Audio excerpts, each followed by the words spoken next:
Ma è un bilancio positivo, parleranno poi i dati. Io ho detto poc'anzi che la Sicilia, dopo questi 2 giorni di dibattito, con un livello così importante di interlocutori, ministri, sottosegretari, dirigenti generali del governo nazionale, governo regionale, parlamentari, da stasera la Sicilia e il mondo del turismo siciliano è più forte, credibile e autorevole.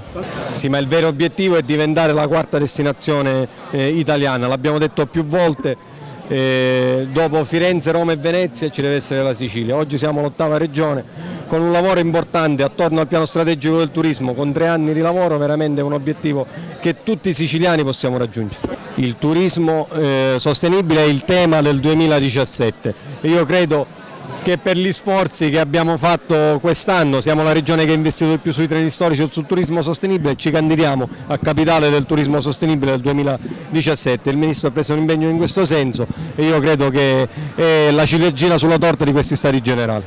Il turismo internazionale è in crescita fortissima da qualche anno, continuerà a crescere moltissimo nei prossimi anni perché crescono i numeri dei turisti che girano nel mondo e l'Italia è la meta desiderata di viaggio prima in tutte le classifiche.